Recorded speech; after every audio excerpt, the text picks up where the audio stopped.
यहाँ मौजूद सारे छात्र साथियों को मेरा इनकलाबी सलाम। जैसा कि साथी ने बताया कि जाति उन्मूलन के पूरे हिस्टोरिकल प्रोजेक्ट पर एक चर्चा करने और साथ ही इस कॉन्टेक्स्ट में अंबेडकर की पूरी विरासत को, उनकी पॉलिटिकल लिगेसी को समझने और उसके साथ मतलब कहा जाए कि एक क्रिटिकल रिलेशन बनाने का, इससे ज्यादा मुफीद वक्त और कोई नहीं हो सकता था। हाल में ही रोहित वेमुला की मौत ने एक बार फिर उन सवालों को ज्यादा गंभीरता के साथ रेखांकित करके, अंडरलाइन करके हमारे सामने उपस्थित किया है, जो किसी भी रूप में नए सवाल नहीं है। लंबे समय से वो हमारे सामने मौजूद रहे हैं और उनको खास तौर पे अगर देखा जाए कि मतलब मैं कंटेम्प्रेरी सिनारियो से अपनी बात शुरू करना चाहूंगा। इस कंटेम्प्रेरी सिनारियो में जो पहली चीज मतलब मुझे लगता है देखने जो रोहित के मौत से भी सामने उभर कर आई है, वो ये है कि पिछले करीबन 2.5 दशक से जब नई आर्थिक नीतियों की शुरुआत हुई है, तब से हम एंटी दलित एट्रोसिटीज में और साथ ही कैंपस के भीतर कास्ट जिस तरीके से मौजूद है, जो इनविजिबल है लेकिन it can be felt everywhere in everything, वो दोनों ही चीजें बहुत ज्यादा उभर कर पहले के मुकाबले सामने आई। अगर हम बात करें कि हैदराबाद सेंट्रल यूनिवर्सिटी में ही पिछले एक डेकेड में 9 दलित स्कॉलर्स सुसाइड कर चुके हैं। जैसा साथी बेबी ने बताया कि पिछले करीबन 10 साल हुए 2007 से, अभी अगर 8-9 साल जोड़ ले तो इसमें 18 दलित स्कॉलर्स ने खास तौर पे सबसे जो एडवांस्ड हायर एजुकेशन के इंस्टीट्यूशंस हैं उनमें सुसाइड किया, जिनमें IIT, IIM, मेडिकल कॉलेजेस सबसे ऊपर हैं, सबसे ज्यादा सुसाइड्स वहां पर हुए हैं। इसके साथ ही जो एंटी दलित एट्रोसिटीज हैं उनमें भी अगर हम नेशनल जो SC कमीशन है उसकी रिपोर्ट को माने तो 1990 से खासतौर पर लेट 1980s से इनमें एक एकदम स्पर्ट, एक अचानक उछाल दिखाई देता है। और खास तौर पे अगर इन आप एंटी दलित एट्रोसिटीज के सारे इंसिडेंट्स को देखें या फिर कैंपस में जिन दलित स्कॉलर्स ने या स्टूडेंट्स ने सुसाइड किया है उन सारे मसलों को देखें तो हम पाते हैं कि इसमें ज्यादातर जो विक्टिम्स हैं वो आमतौर पे पुअर बैकग्राउंड से आते हैं, वर्किंग क्लास फैमिलीज से आते हैं या फिर अर्बन पुअर के उससे आते हैं। तो एक बात बहुत साफ है कि इन एंटी दलित एट्रोसिटीज के केसेस का एक क्लास डायमेंशन है क्लियर कट, जिसको तमाम लेफ्ट स्कॉलर्स भी रिकॉग्नाइज कर रहे हैं, एक्नॉलेज कर रहे हैं, और जो दलित स्कॉलर्स हैं वो भी एक्नॉलेज कर रहे हैं। चाहे वो आनंद तेलतुंबड़े हों या गोपाल गुरु हों या इस तरह के बहुत सारे स्कॉलर्स ने इस पे काफी अच्छा काम किया है और उन्होंने दिखाया है कि ये जो एंटी दलित एट्रोसिटीज है, फॉर एग्जाम्पल हरियाणा, पंजाब, राजस्थान खासतौर पे और वेस्टर्न यूपी, यहां पर जो एंटी दलित एट्रोसिटीज हुई हैं मैक्सिमम एग्रेरियन लेबरर्स जो हैं उनके खिलाफ हुई है। अभी हाल में आपने सुना होगा कि ट्रैक्टर से कुचल के कुछ दलित वर्कर्स को सिर्फ इसलिए मार दिया क्योंकि उन्होंने अपनी वेज की मांग की थी, अपने मजदूरी को मांगा था, इसलिए उन्हें ट्रैक्टर से कुचल के मार दिया गया। पंजाब, ये राजस्थान की घटना है, अभी कुछ दिनों पहले की, 1.5-2 महीने पहले की बात है।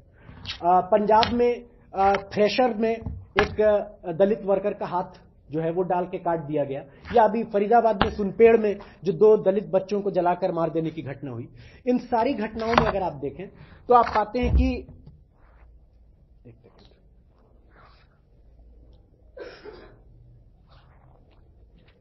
वर्किंग क्लास दलित अक्सर निशाने पे रहे, विक्टिम्स रहे, और जो वर्किंग क्लास दलित के साथ जो एट्रोसिटीज की हैं अभी 25-30 साल में, उसमें जो परपेट्रेटर्स हैं वायलेंस के वो आमतौर पे ब्राह्मण या ठाकुर जातियों से नहीं आते हैं। इनमें से ज्यादातर जो upward mobile rich peasant caste हैं, जो मिडिल कास्ट हैं बेसिकली, और अगर हिंदू रिचुअलिस्टिक स्ट्रक्चर में उनका लोकेशन देखा जाए तो वो शूद्र है, जिसको मिलाकर दलित के साथ बहुजन समाज की कल्पना की गई थी, अंबेडकर ने की थी अपने समय में। बाद में अलग अलग लोगों ने दलित पॉलिटिक्स में इस बहुजन समाज का जो कंस्ट्रक्ट है उसका अपने तरीके से पॉलिटिकल यूज किया है। लेकिन इस समय जो मैक्सिमम एंटी दलित क्राइम्स हो रहे हैं, और सिर्फ नॉर्थ इंडिया में नहीं, अगर आप साउथ में भी जाएं, आंध्रा में, कर्नाटक में, तमिलनाडु में, तो वहां पर भी ये जो शूद्र जातियां हैं, किसान जातियां, धनी किसान जातियां, जो कि खासतौर पर ग्रीन रेवोल्यूशन के बाद वो इकोनॉमिकली अपवर्ड मोबाइल हुई हैं, और साउथ में ये बहुत पहले हुआ है। साउथ में ये काफी पहले हुआ है, जब पहले शूद्र किंगडम्स वहां अस्तित्व में आए थे, क्योंकि कास्ट स्ट्रक्चर भी पूरे देश में टेम्पोरियली और स्पेटियली उसमें बहुत वेरिएशन।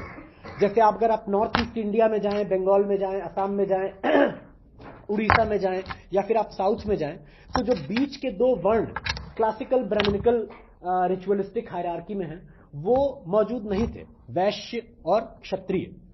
और ब्राह्मण भी वहां बाद में इंपोर्ट किए गए, जब शूद्र किंगडम्स वहां पैदा हुए चोल चालुक्य पाल वंश के दौरान। वहां पर जब इस तरीके के शूद्र किंगडम पैदा हुए, तो वहां पर ब्राह्मणों को इंपोर्ट किया गया कि वो एक रिचुअलिस्टिक रिकॉग्निशन इस नए रूलिंग क्लास को दें। और वहां पर पहली बार सत शूद्र और असत शूद्र के बीच में फर्क किया गया, और यह बोला गया कि जो सत शूद्र की स्थिति है वो ठाकुरों या क्षत्रियों के इक्विवेलेंट है, और उनको ब्राह्मणों के प्रोटेक्टर के तौर पर दिखलाया गया।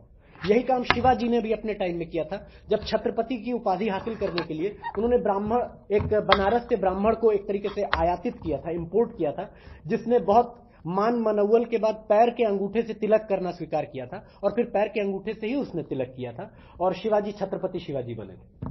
तो ये बहुत सारे वेरिएशन थे। तो जो इस तरह की शूद्र जातियां साउथ में थी, या फिर वेस्टर्न कोस्टल एरिया जो था भारत का वहां थी, वहां पर तो बहुत पहले उनका इकोनॉमिक पावर और पॉलिटिकल पावर बढ़ने के साथ उनका जो रिचुअलिस्टिक स्टेटस था हिंदू रिलीजन में, वो भी ऊपर गया था, और ये वहां बहुत पहले हुआ था।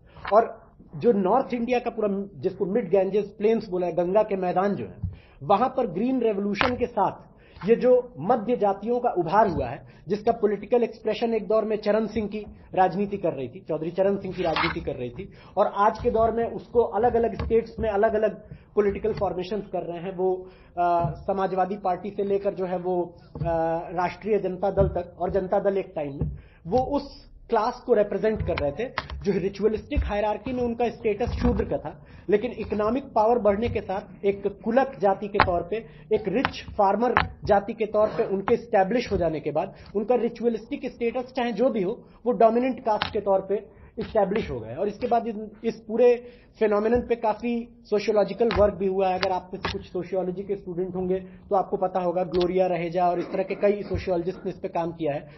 ग्लोरिया रहेजा ने एक सेंट्रलिटी ऑफ डोमिनेंट कास्ट की थ्योरी दी है कि कास्ट स्ट्रक्चर फ्लूइड है, और उस कास्ट स्ट्रक्चर में जो कास्ट इकोनॉमिकली अपवर्ड मोबाइल हो जाते हैं, वो रिचुअलिस्टिकली भी अपने आप को स्टेटस को ऊपर कर लेते हैं। इसको एक खास तौर पे, एक खास कॉन्टेक्स्ट में एमएन श्रीनिवास ने भी स्टडी किया था और सेंसिटाइजेशन का नाम दिया था।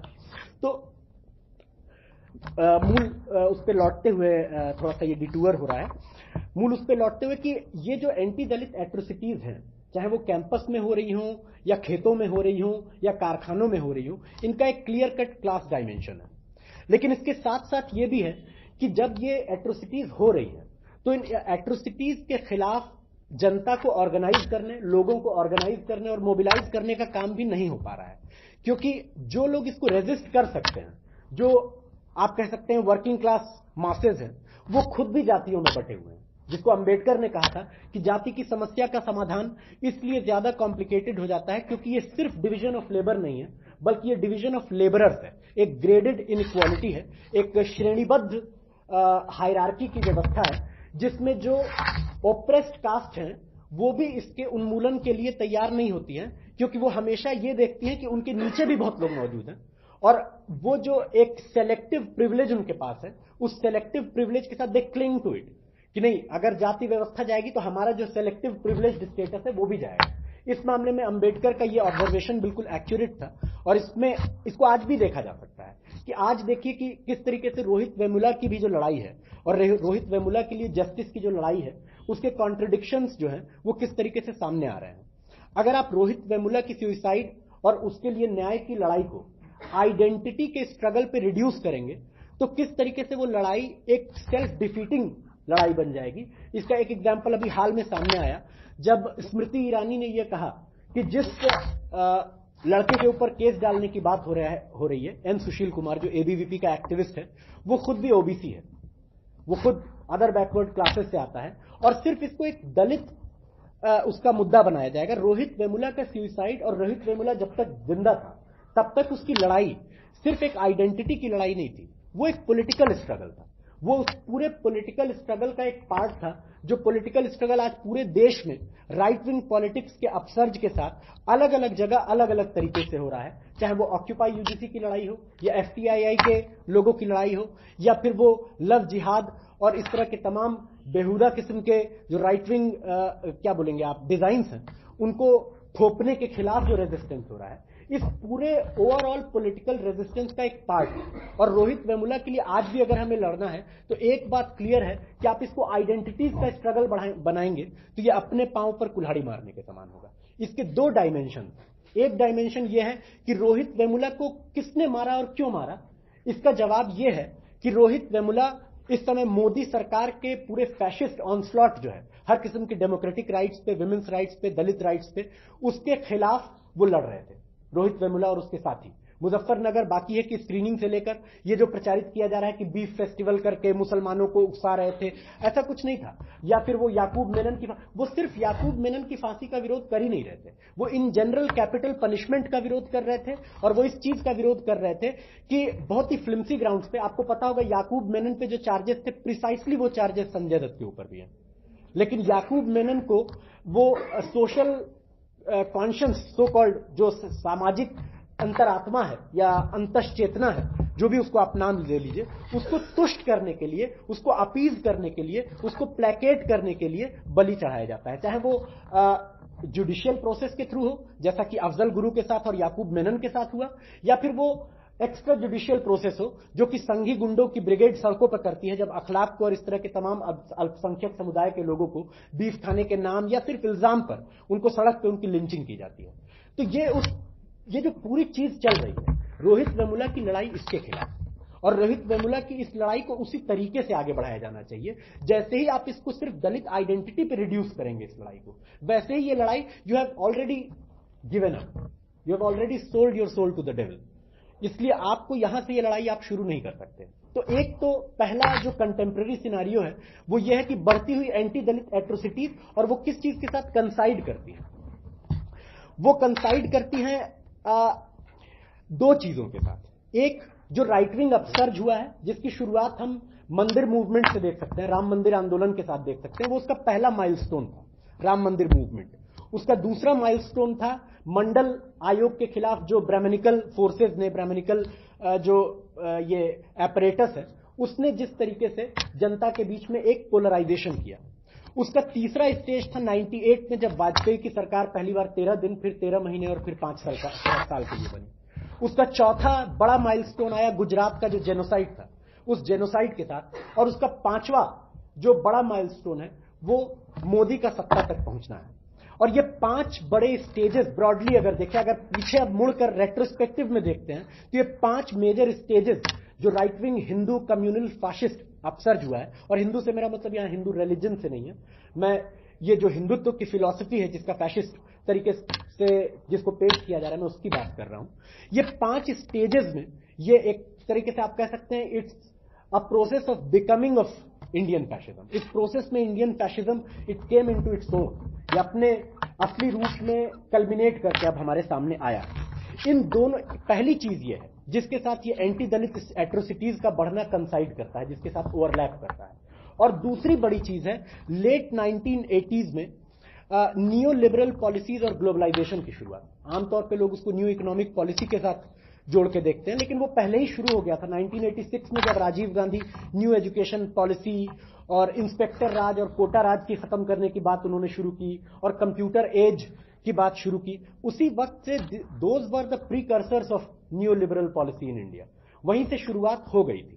और उस समय से लेकर जो एक इकोनॉमिक फंडामेंटलिज्म, मार्केट फंडामेंटलिज्म पैदा हुआ यहां पर, और पब्लिक सेक्टर कैपिटलिज्म का खात्मा हुआ, उसके साथ साथ इस इकोनॉमिक फंडामेंटलिज्म के बढ़ने के साथ साथ एक पॉलिटिकल फंडामेंटलिज्म और उसके साथ एक सोशल फंडामेंटलिज्म भी बढ़ा। और ऐसा कोई पहली बार नहीं हुआ है दुनिया में, हर जगह जहां पर इकोनॉमिक फंडामेंटलिज्म बढ़ा है, जब फ्री मार्केट इकोनॉमी और स्टेट का इंटरवेंशन नहीं होना चाहिए। हालांकि कैपिटलिस्ट इसको जब हमेशा बोलता है कि स्टेट का इंटरवेंशन नहीं होना चाहिए, तो उसका मतलब यह होता है कि लेबर लॉज खत्म करो, रेगुलेशन खत्म करो, टैक्स रेजीम खत्म करो कैपिटलिस्ट के ऊपर। लेकिन साथ में वो इंटरवेंशन चाहता भी है स्टेट का। जब बैंक्स दिवालिया होते हैं और बड़े बड़े कॉर्पोरेट हाउसेस दिवालिया होते हैं, तब वो हाथ पसारे स्टेट के पास आते हैं स्टिम्युलस पैकेज देने के लिए। इसलिए ये जो कैपिटलिस्ट लॉजिक है, इसने एक आप कह सकते हैं दृष्टि भ्रम भी पैदा किया है तमाम सोशियोलॉजिस्ट और पॉलिटिकल इकोनॉमिस्ट के बीच कि स्टेट अब विदर अवे कर रहा है, नेशन स्टेट अब जा रहा है। ये बहुत बड़ा मिथ है। नेशन स्टेट अभी भी उतना ही है।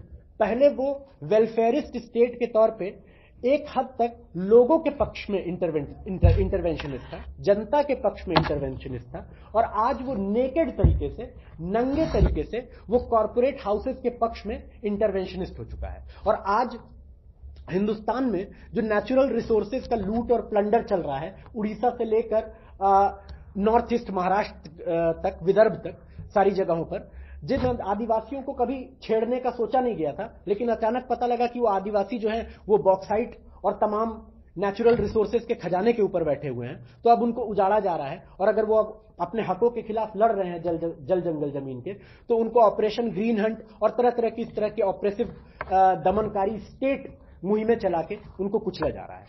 तो ये इकोनॉमिक फंडामेंटलिज्म हमेशा एक पॉलिटिकल फंडामेंटलिज्म को और एक सोशल फंडामेंटलिज्म को पैदा करता ही है, और ये दुनिया में भी हमेशा बार बार किया है इसने, और हिंदुस्तान में भी बार बार कर रहा है।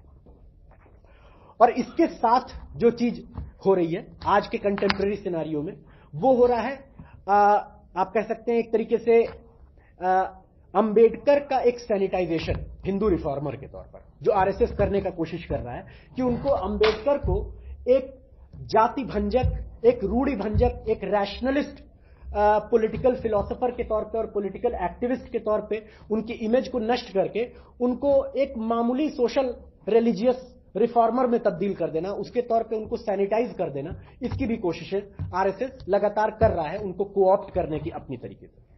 और इस पूरे बैकग्राउंड में हमें यह लगता है कि एनिहिलेशन ऑफ कास्ट का जो हिस्टोरिकल प्रोजेक्ट है, आज उस पर चर्चा पहले भी रेलेवेंट थी, लेकिन आज कहीं ज्यादा रेलेवेंट और पर्टिनेंट बन चुकी है, और ये हमें लगता है कि हमारे डिस्कशन का पॉइंट ऑफ डिपार्चर होना चाहिए।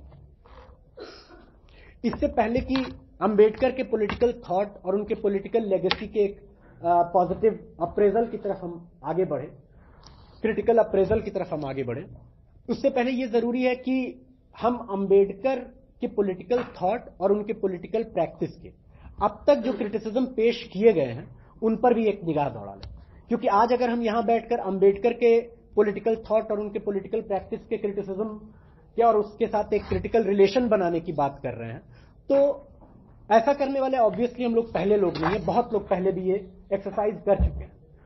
फिर भी हम नए सिरे से ये करने की बात कर रहे हैं, तो आप एकदम से इस पे नॉवेल्टी नहीं क्लेम कर सकते कि ये पहली बार हम करने जा रहे हैं, और न ऐसा हमारा कोई इरादा है कि हम इस पे कोई नॉवेल्टी क्लेम करें। ये वैसी बात होगी जैसे आग का आविष्कार हम दोबारा करें और फिर यूरेका चीखें, इसकी कोई जरूरत नहीं है। लेकिन ये जरूरी है कि हम अंबेडकर के अब तक जो क्रिटिसिज्म किए गए उन क्रिटिसिज्म के साथ भी एक क्रिटिकल रिलेशन बनाए, क्योंकि अंबेडकर के अब तक जो एकेडमिक और पॉलिटिकल क्रिटिसिज्म किए गए हैं उनके साथ एक आप कह सकते हैं कि एक मेजर प्रॉब्लम जो हम लोग को लगता है वो ये है कि अंबेडकर के ज्यादातर क्रिटिसिज्म उनके पॉलिटिकल प्रैक्टिस के एक एम्पिरिकल स्टडी पे बेस्ड है।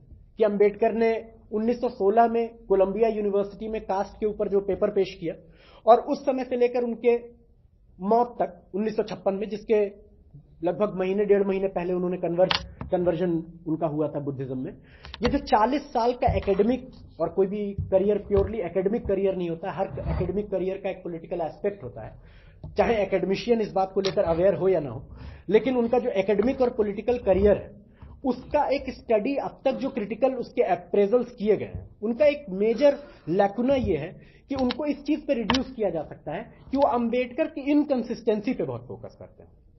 जैसे उनका अक्सर वो ये कहते हैं कि 1919 में अंबेडकर कह रहे थे कि हमें सेपरेट इलेक्टोरेट या फिर रिजर्व सीट दो, लेकिन 1928 में साइमन कमीशन के सामने उन्होंने कहा कि नहीं, हमें सेपरेट इलेक्टोरेट और reserve seat plus universal franchise for Dalits दो।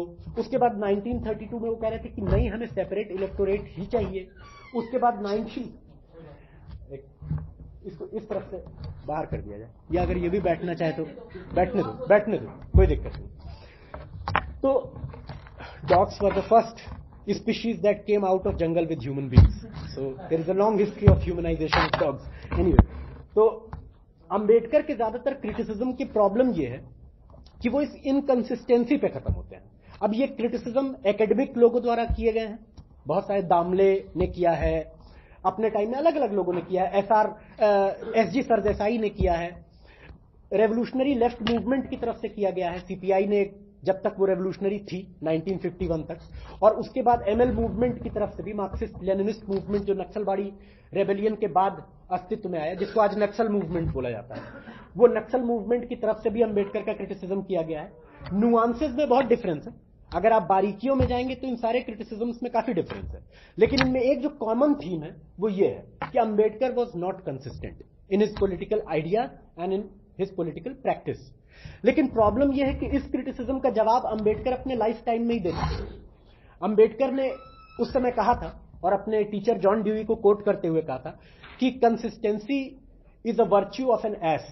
गधे की खासियत होती है कंसिस्टेंसी. किसी भी थिंकिंग बीइंग की खासियत कंसिस्टेंसी नहीं होती है, ये गधे की खासियत होती है. इसलिए जिस क्रिटिसिज्म का अंबेडकर पहले ही जवाब दे चुके थे, उसको अलग अलग तथ्यों से पुष्ट करते हुए या फैक्ट से उसको जस्टिफाई करते हुए दोबारा प्रेजेंट, रिप्रेजेंट और पैकेज और रीपैकेज करने की एक्सरसाइज का कोई फायदा नहीं. इसलिए हमें लगता है कि अंबेडकर या फिर किसी भी पॉलिटिकल फिलोसोफर, पॉलिटिकल एक्टिविस्ट या किसी मूवमेंट के पॉलिटिक्स का एनालिसिस करने का जो पहला यार्डस्टिक होना चाहिए वो ये होना चाहिए कि आप उसके फिलोसॉफिकल ओरिजिन तक जाएं. जो अंबेडकर ने कहा था कि जड़ तक जाओ, विवाद निपटेगा. रैडिकल होने का मतलब यह है कि जड़ तक जाके किसी भी समस्या का समाधान किया जाए. और अगर जड़ तक जाना है अंबेडकर के पॉलिटिकल थॉट का, तो हमें अंबेडकर के पॉलिटिकल फिलॉसफी के ओरिजिन्स तक जाना पड़ेगा. वहां तक जाए बगैर आप अंबेडकर की पॉलिटिकल प्रैक्टिस का अगर सिर्फ कोई एम्पिरिकल स्टडी करें और उसके आधार पर यह कहें कि अंबेडकर की पॉलिटिकल प्रैक्टिस थॉट इनकंसिस्टेंट था, तो हम ये कह सकते हैं कि Ambedkar was so inconsistent that he was consistent. His inconsistency is a consistent inconsistency. उसमें आप अगर कोई पैटर्न या वो ट्रेस करने की कोशिश करें तो यही उसका पैटर्न है. ये इनकंसिस्टेंसी ही उसका कंसिस्टेंसी है. तो इसलिए उनके फिलोसॉफिकल मूल तक जाना हमें लगता है कि बहुत इंपॉर्टेंट है.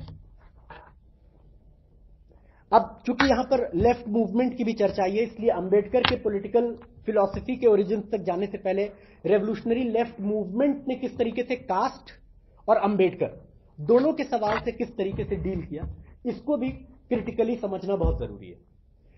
रेवोल्यूशनरी मूवमेंट 1925 में, कम्युनिस्ट मूवमेंट एक तरीके से 1925 में स्टार्ट होता है फॉर्मली. हालांकि 1920 से ही ये प्रोसेस शुरू हो गई थी, लेकिन वो पार्टी फॉर्मेशन तक 1925 में पहुंची जब कम्युनिस्ट पार्टी ऑफ इंडिया बनी.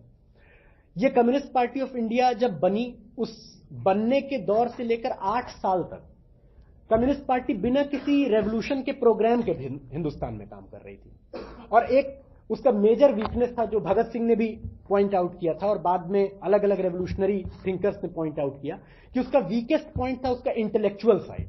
और एक कॉलोनियल फॉर्मेशन में, टोटली कॉलोनाइज्ड कंट्री में, जहां पर एक कॉलोनियल एजुकेशन सिस्टम एस्टैब्लिश्ड है, जहां पर कंसेंट मैन्युफैक्चर करने का जो पूरा कॉलोनियल स्टेट एपरेटस है वो बहुत ही वेल इंट्रेंच्ड है, मजबूती के साथ जमा हुआ है.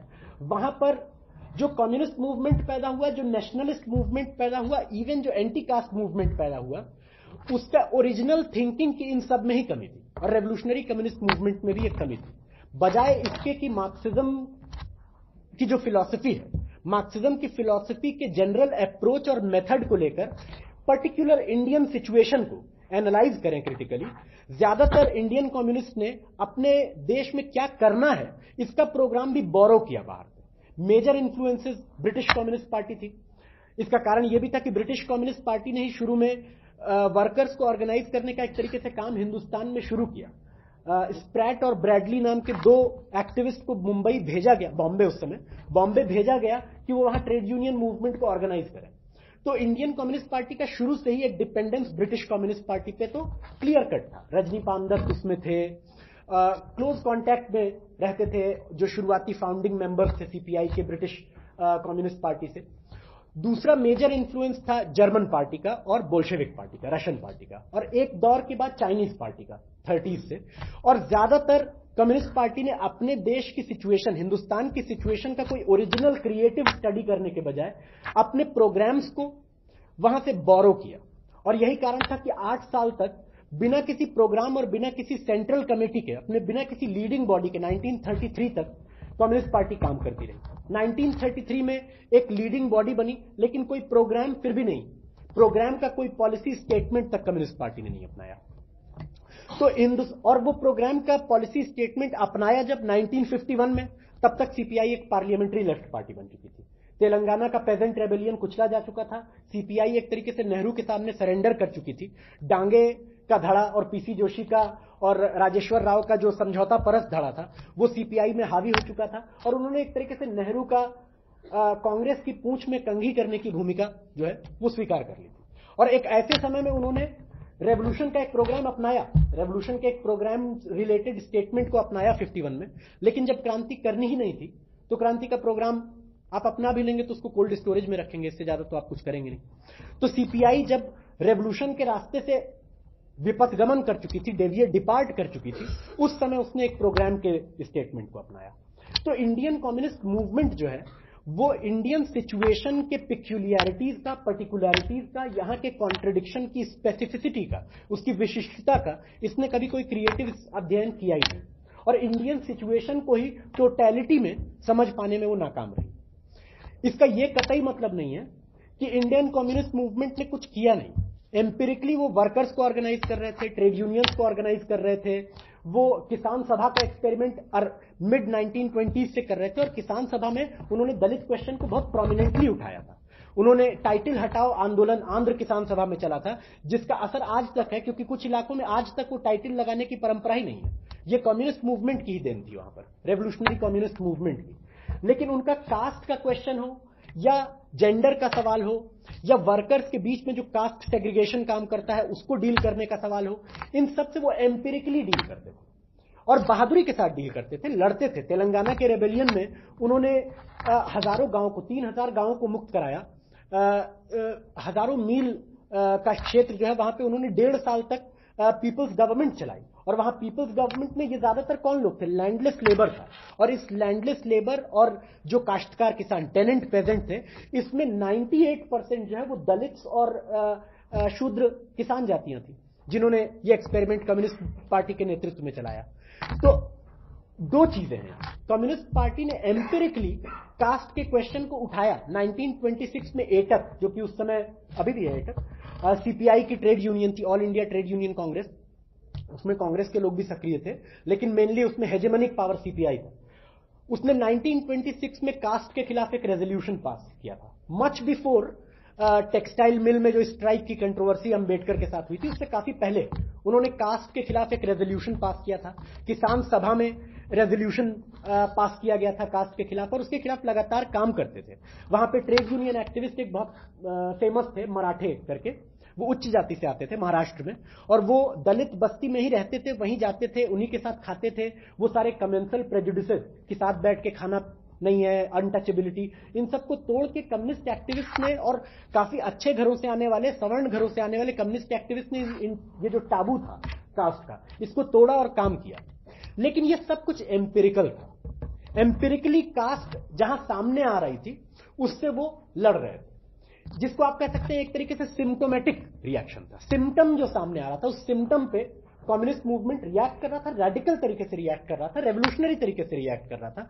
लेकिन फिर भी ये सिम्टोमेटिक था, रिएक्शन था। थ्योरेटिकली और हिस्टोरिकली कास्ट को समझने का जो काम था वो कम्युनिस्ट मूवमेंट करने में असफल रहा। न सिर्फ उस समय नहीं कर पाया, बाद तक नहीं कर पाया। नक्सल मूवमेंट के पैदा होने के बाद तक कास्ट क्वेश्चन को हिस्टोरिकली, उसके मूवमेंट में, उसकी डायनेमिज्म में, उसको समझने का काम वो करने में communist movement it fail short of it and terribly so. तो ये दो चीजें हैं, ये दोनों चीजें समझनी जरूरी है। इसलिए जो आज ये कहता है कि कम्युनिस्टों ने दलितों के लिए क्या किया, ये इतिहास और फैक्ट्स के साथ बदतमीजी है कि कम्युनिस्टों ने, रेवोल्यूशनरी कम्युनिस्टों ने कुछ नहीं किया दलितों के लिए। ऐसी बात नहीं है। इस समय भी अगर आप याद करें बथानी टोला का जो मैसेकर हुआ, जिसके दोषियों को अभी कोर्ट ने छोड़ दिया कुछ समय पहले, या लक्ष्मणपुर बाथे का जो मैसेकर हुआ, और बिहार में लंबे समय तक जो एक आर्म्ड वॉर चलता रहा रेवोल्यूशनरी कम्युनिस्ट फोर्सेस के साथ के बीच में और ये जो रणवीर सेना थी उसके बीच में, जो कि भुइहारों और ठाकुरों और ब्राह्मणों का एक फ्यूडल रिएक्शन, एक आप कह सकते, फ्यूडल नहीं, लैंडलॉर्ड रिएक्शन आप कह सकते हैं एक तरीके से, उसके खिलाफ जो लड़ाई चलती रही वो कम्युनिस्टों के ही नेतृत्व में चली। और अगर प्योर स्टैटिस्टिक और फैक्चुअल डेटा की बात करें तो जितने कम्युनिस्टों ने लाल झंडे के नीचे कुर्बानी दी है, उतने जितने दलितों ने लाल झंडे के नीचे लड़ते हुए कुर्बानी दी है, उतने दलितों ने कभी नीले झंडे के नीचे लड़ते हुए नहीं दी है। ये फैक्ट है और you have to accept the fact, we have to call a spade a spade. लेकिन ये सब के बावजूद कम्युनिस्ट मूवमेंट का जो वीकनेस था वो ये था कि कास्ट क्वेश्चन को थियोरेटिकली, हिस्टोरिकली उसको समझने में वो असफल रहा। और ये कम्युनिस्ट मूवमेंट की कोई आइसोलेटेड फेल्योर नहीं थी। ये जो कम्युनिस्ट पार्टी 26 साल तक काम करते हुए हिंदुस्तान में रेवोल्यूशन का पाथ क्या होगा, कैसे होगा, कौन फ्रंट फोर्सेस हैं, कौन एनिमी फोर्सेस हैं, फ्रंट फोर्सेस का मोर्चा कैसे बनेगा, किसके खिलाफ क्रांति करनी है, कैसी क्रांति करनी है, सोशलिस्ट रेवोल्यूशन करना है या डेमोक्रेटिक रेवोल्यूशन करना है, ये तक तय करने में एक्यूरेटली और आर्टिकुलेट तरीके से नाकामयाब रही।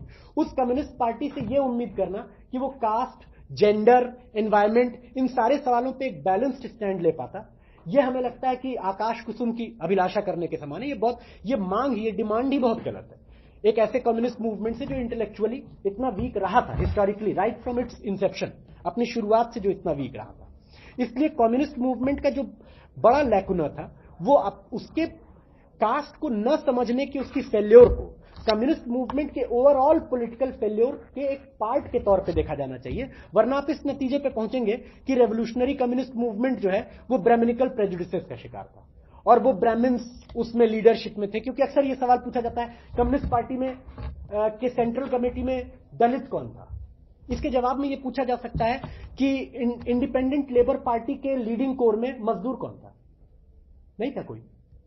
तो ये सवाल बेकार है और कोई भी ऑप्रेस्ड कम्युनिटी अपना ऑर्गेनिक इंटेलेक्चुअल, जो ग्रामशी ने कहा था, वो एक लंबे पॉलिटिकल स्ट्रगल, पॉलिटिकल एजुकेशन और ट्रेनिंग के बाद तैयार कर पाती है। और एकदम शुरुआत से ये उम्मीद करना कि पॉलिटिकल मूवमेंट्स में दलित लीडरशिप आ जाएगी, ये मुश्किल है। इवन दलित लिबरेशन मूवमेंट में के लीडरशिप में जो बहिष्कृत हितकारिणी सभा बनी थी, उसके जो मुख्य नेता थे वो एक सेतलवाड़ थे जो कि खुद दलित नहीं थे।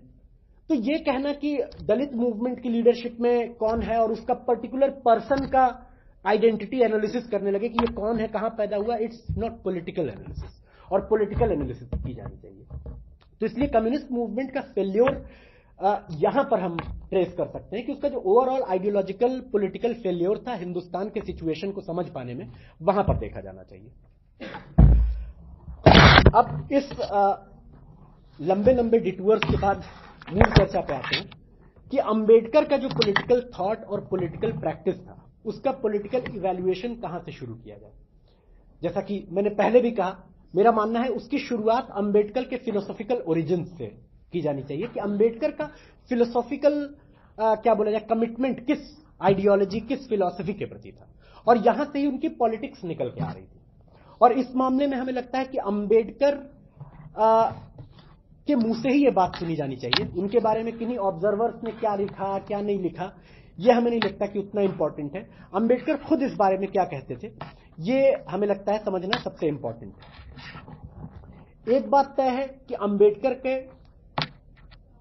एंटी कास्ट मूवमेंट और दलित लिबरेशन मूवमेंट में जो मुझे लगता है दो मेजर कॉन्ट्रीब्यूशंस थे। पहला कॉन्ट्रीब्यूशन जिसको हम कह सकते हैं कि दलित आइडेंटिटी को इस्टेब्लिश करना, जो सेल्फ रिस्पेक्ट और दलित डिग्निटी की जो एक सेल्फ कॉन्शियसनेस होती है कि अगर हमें बराबर का मौका दिया जाए और हमें लगातार वो एजुकेशन और ट्रेनिंग हमें भी मिले जो कि सवर्ण घरों के और इलीट घरों के लोगों को मिलती है, तो हम किसी मायने में किसी से पीछे नहीं। ये जो दलित डिग्निटी का एक और दलित आइडेंटिटी को इस्टेब्लिश करने का काम था, इसमें अंबेडकर का एक बड़ा योगदान था। ये नहीं कहूंगा कि सिर्फ अंबेडकर का योगदान था, क्योंकि फुले, परियार और साथ में कम्युनिस्ट मूवमेंट का भी इसमें एक योगदान था। लेकिन अंबेडकर का जो एक पहला मेजर, एक इपॉकल कंट्रीब्यूशन हम बोल सकते हैं, वो ये था कि उन्होंने दलित डिग्निटी के जो सेंस ऑफ डिग्निटी ये जो थी उसको इस्टेब्लिश किया। दूसरा बड़ा कंट्रीब्यूशन जो अंबेडकर का था वो ये था कि उन्होंने नेशनल पॉलिटिकल एजेंडा पे कास्ट को पहली बार अपने पूरे इंपॉर्टेंस और सिग्निफिकेंस के साथ इस्टेब्लिश किया। कांग्रेस कि प्रोग्राम में उससे पहले कभी कास्ट के साथ डील करने का कोई आइटम नहीं था उनके एजेंडा में। और जब अंबेडकर का मूवमेंट आगे बढ़ता है थोड़ा, बहिष्कृत हितकारिणी सभा बनती है 1924 में, साइमन कमीशन के सामने वो अपना प्रपोजल पेश करते हैं 1928 में, उसके बाद कांग्रेस को यह बात समझ में आती है कि इस क्वेश्चन को अगर हम भी डील नहीं करेंगे तो इससे प्रॉब्लम होगी। और वहां से पहली बार नेशनल पॉलिटिकल एजेंडा में एक तरीके से कास्ट अपने पूरे प्रोमिनेंस और अपने पूरे महत्व के साथ, अपने पूरे गंभीरता के साथ, अपनी ग्रेविटी के साथ वो इस्टेब्लिश होता है। इसलिए शुरुआत पहले अंबेडकर के इन दो मेजर कॉन्ट्रीब्यूशंस के रिकॉग्निशन और उसको एक्नॉलेज करने के साथ होनी चाहिए, इसमें कोई शक नहीं है। इवन अंबेडकर से डिसएग्री जो लोग करते हैं या एनिमी कैंप में इवन खड़े हैं, वो भी ये दो कॉन्ट्रीब्यूशन नहीं माने तो उनके लिए थोड़ा दिक्कत होगी, उनको काफी इंटेलेक्चुअल सॉमरसॉल्ट करना पड़ेगा, द्रविड़ प्राणायाम करना पड़ेगा इसको नकारने के लिए। इसलिए ये क्लियर कट कॉन्ट्रीब्यूशन था।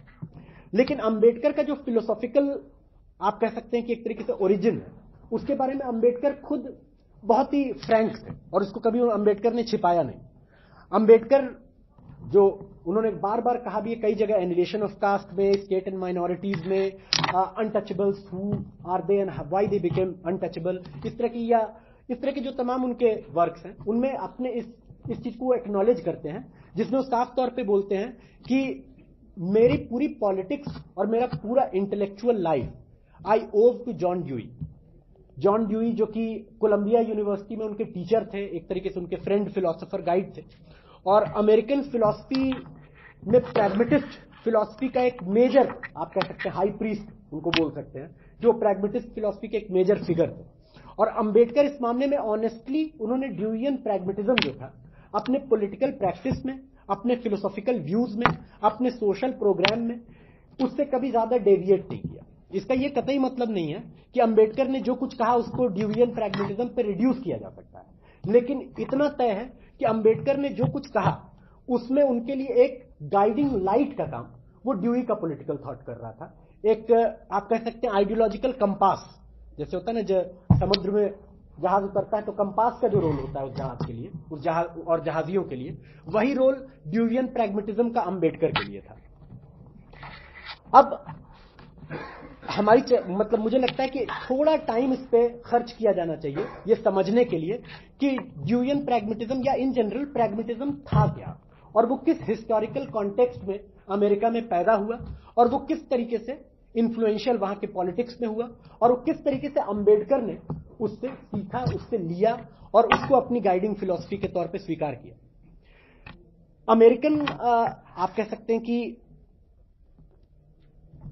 जो फिलॉसफी थी, लेकिन उससे पहले मुझे लगता है कि इस चीज को भी थोड़ा सा क्लैरिफाई करना जरूरी है कि कोई भी इंडिविजुअल या कोई भी मूवमेंट, उसकी फिलॉसफी वो आसमान से नहीं टपक पड़ती है, वो अपने पीछे मौजूद फिलोसॉफिकल ट्रेडिशंस के ऊपर बिल्ड करती है।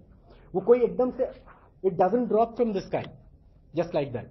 वो उसके पीछे जो फिलोसॉफिकल पास्ट है, फिलोसॉफिकल ट्रेडिशंस का, कन्वेंशंस का एक हिस्ट्री है, उसके ऊपर वो बिल्ड करती है कोई भी नई फिलॉसफी। और किसी भी फिलॉसफी का प्रोपाउंडर, उसको प्रोपाउंड करने वाले लोग, वो अपने समय में और अपने समय के सवालों का जवाब देते हुए अपनी पॉलिटिक्स को पैदा करते हैं। और इस तरह से कोई भी नई फिलॉसफी वो पुरानी फिलॉसफी को निगेट भी करती है और निगेट करते हुए उससे सीखती भी है। अगर हेगेलियन टर्म्स में बात करें तो ये सिंपल निगेशन नहीं होता है, जिसको रोजमर्रा के उसमें निगेशन, नकारना समझा जाता है। निगेशन से हेगेल का मतलब था सबलेशन, सबलेट करते कोई भी चीज और कोई भी इंसान, हिस्ट्री, कोई भी एंटिटी, वो अपने आप को निगेट करते हुए आगे बढ़ती है। और सबलेशन का मतलब होता है कि किसी भी नए स्टेज में चेंज का भी एलिमेंट होता है और कॉन्टिन्यूटी का भी एलिमेंट होता है। और कॉन्टिन्यूटी का जो एलिमेंट था उसको भी समझना जरूरी है अंबेडकर प्रैग्मेटिस्ट फिलॉसफी के पैदा होने में, और जो चेंज का एलिमेंट है उसको भी समझना जरूरी है। प्रैग्मेटिस्ट फिलॉसफी आप कह सकते हैं कि अमेरिकन कॉन्टिनेंटल फिलॉसफी का अगर ब्रॉडली उसको कुछ स्टेजेस में डिवाइड किया जाए तो अमेरिकन कॉन्टिनेंटल फिलॉसफी को 3 फेजेस या स्टेजेस में डिवाइड किया जा सकता है। पहला स्टेज था एज ऑफ एनलाइटनमेंट, जब अमेरिकन नेशन स्टैब्लिश होता है। 1776 में फर्स्ट अमेरिकन रेवोल्यूशन होता है। टॉम पेन के राइट्स ऑफ मैन को वो अपने गाइडिंग थॉट के तौर पे लेता है, और उसका पूरा पॉलिटिकल एक्सप्रेशन जो है अमेरिका के डिक्लेरेशन ऑफ इंडिपेंडेंस में साफ तौर पे आता है। वो एक शैडो के तौर पे उस डिक्लेरेशन ऑफ इंडिपेंडेंस के पीछे वो टॉम पेन का declaration of rights of man, जिसने दोनों पढ़ा है वो देख सकता है, क्लियर कट मौजूद है। और ये पहला मेजर स्टेज था जो अमेरिकन फिलॉसफी के डेवलपमेंट में हम अपने सामने देखते हैं। अब इसका जो हिस्टोरिकल कंटेक्स्ट है उसकी भी पिक्यूलियरिटी को समझने की जरूरत है। अमेरिकन नेशन एक कैपिटलिस्ट नेशन के तौर पर ही स्टैब्लिश हुआ और उसका कोई लंबा फ्यूडल पास्ट नहीं था। जैसे फ्रेंच रेवोल्यूशन भी 1789 में हुआ या ब्रिटिश ग्लोरियस रेवोल्यूशन जो ओलिवर क्रॉमवेल के लीडरशिप में हुआ, उसके पीछे एक लंबा फ्यूडल पास्ट था, एक लंबा फ्यूडल बैगेज उन रेवोल्यूशन के या उसका बोझ उनके पीठ पे लदा हुआ था। अमेरिकन रेवोल्यूशन के साथ और अमेरिकन कैपिटलिज्म के साथ यह बात लागू नहीं होती। अमेरिका एक कैपिटलिस्ट नेशन के तौर पर ही स्टैब्लिश हुआ 1776 में, और जब वो स्टैब्लिश हुआ तो वहां पर जिसको लोग ने कहा कि उस अमेरिकन कैपिटलिज्म को किस कैरेक्टरिस्टिक फीचर से पहचाना जा सकता है, वो है फुलनेस ऑफ कैपिटलिज्म। इसका जो फुलनेस है, और कहा जाए कि जो आइडियल्स फ्रेंच रेवोल्यूशन को गाइड कर रहे थे या एनलाइटेनमेंट फिलोसफर्स जिन आइडियल्स को पेश कर रहे थे राइट्स ऑफ मैन के जरिए, या फिर उस समय जिसकी प्रोसेस काफी पहले से शुरू हो गई थी, लेकिन जिसका पिनेकल जो है वो एज ऑफ एनलाइटेनमेंट, कांट का एज ऑफ रीजन लिखना और टॉम पेन का राइट्स ऑफ मैन लिखना, या दीदरो लिटरेचर के फील्ड में जो कर रहे थे इंसाइक्लोपीडिस्ट जिनको बोला गया, जिन्होंने पहली बार रीजन, रैशनैलिटी, मॉडर्निटी की बात की, जिन्होंने पहली बार फ्यूडल इडलनेस, फ्यूडल अरिस्टोक्रेसी और फ्यूडल लॉर्ड्स का जो पैरासिटिज्म था उसको क्रिटिक किया। रिफॉर्मेशन के दौर से भी इस प्रोसेस को देख सकते हैं, जो प्रोटेस्टेंट रिलीजन पैदा हुआ एक रिलीजियस रिफॉर्म मूवमेंट के तौर पे क्रिश्चियनिटी के एम्बिट के भीतर, जिसको वेबर ने कहा ethics of entrepreneurship, spirit of entrepreneurship और स्पिरिट ऑफ कैपिटलिज्म, जो एक वर्कमैनशिप का, मेहनत का, काम करने का और इडलनेस के खिलाफ और अरिस्टोक्रेसी के पैरासिटिज्म के खिलाफ जो पूरा एक फिलॉसफी पैदा हुआ, वो फिलॉसफी अपने मोस्ट आइडियल फॉर्म में वो अमेरिका में एस्टैब्लिश हुआ। अमेरिका में ये दौर था एज ऑफ एनलाइटेनमेंट का, जब अमेरिकन कैपिटलिस्ट नेशन एस्टैब्लिश होता है और एक ऐसे हिस्टोरिकल और ज्योग्राफिकल और सोशल कॉन्टेक्स्ट में अमेरिकन नेशन पैदा होता है जिसके इनवर्ड एक्सपेंशन और आउटवर्ड एक्सपेंशन की अनलिमिटेड पोटेंशियलिटी थी। अमेरिका आज तक अगर आप देखें तो कोस्ट पे सबसे ज्यादा बसा हुआ है, बीच का जो हिस्सा है इट्स रिलेटिवली लेस इनहेबिटेड, और कोस्ट पे बचा हुआ अभी भी बहुत इमेंस नेचुरल रिसोर्सेज है अमेरिका में जो अनटैप्ड है। और अभी अगर मिडिल ईस्ट से ऑयल आना बंद हो जाए अमेरिका को, तो अमेरिका के अपने पेट्रोलियम रिजर्व्स इतने हैं जितने से अमेरिका के प्रेजेंट लेवल ऑफ कंजम्पशन पे वो 40 साल तक चल सकता है आराम से, बिना किसी मिडिल ईस्ट से इंपोर्ट के ऑयल और नेचुरल गैस के। तो उसके अपने नेचुरल रिसोर्सेज आप सोचिए उस समय कितने होंगे, जिस समय अभी कैपिटलिज्म कॉन्कर कर रहा था, रेड इंडियंस को मारा जा रहा था, जो ओरिजिनल इनहेबिटेंट्स थे वहां के, इंडिजिनस कम्युनिटीज थी, उनके पूरे जेनोसाइड्स चल रहे थे, गोल्ड रश का दौर था, जिस समय मतलब आप कैलिफोर्नियन गोल्ड रश, जिन्होंने modern times gold rush film देखी है चार्ली चैपलिन की, वो उसको रिलेट कर सकते हैं कि क्या पूरा दौर था। तो ये इनवर्ड और आउटवर्ड एक्सपेंशन ने ये जो पहला दौर था अमेरिकन फिलॉसफी के डेवलपमेंट का, जिसको एज ऑफ एनलाइटेनमेंट का दौर कह सकते हैं, उसमें इसने पूरे अमेरिकन पॉपुलेशन में एक खास किस्म के, आप कह सकते हैं एक खास किस्म के सोशल साइके को बिल्ड किया, जो सोशल साइके उस समय ही अमेरिका के तमाम फिलोसफर, पॉलिटिकल थिंकर्स और इवन वहां के इडियम्स, जो वहां के मुहावरे थे, वहां की सेइंग्स थी, उस तक में एक्सप्रेस हो रहा था। जैसे कुछ बहुत ही चलती हुई मतलब अमेरिकन सेइंग्स हैं जिनका खूब इस्तेमाल होता है आज भी अमेरिका में, अमेरिकन फिल्म्स में, हॉलीवुड फिल्म्स में आप देख सकते हैं,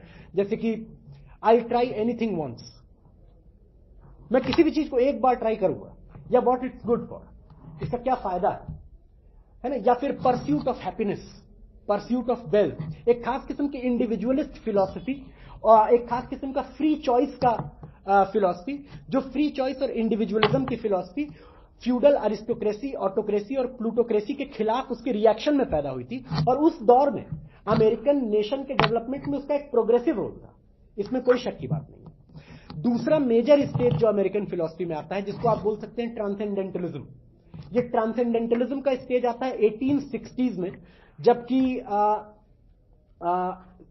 सिविल वॉर चल रहा था, सेकेंड अमेरिकन रेवोल्यूशन भी उसको बोला जाता है। सिविल वॉर में इमर्सन उस समय उसके मेन रिप्रेजेंटेटिव थे। इमर्सन जिस ट्रांसेंडेंटलिज्म को प्रीच कर रहे थे, उसकी काफी इंस्पिरेशन वो कांट से लेते थे, कांट की फिलॉसफी से, लेकिन उनका मेन सोर्स वही था, declaration of rights of man और डिक्लेरेशन ऑफ अमेरिकन इंडिपेंडेंस।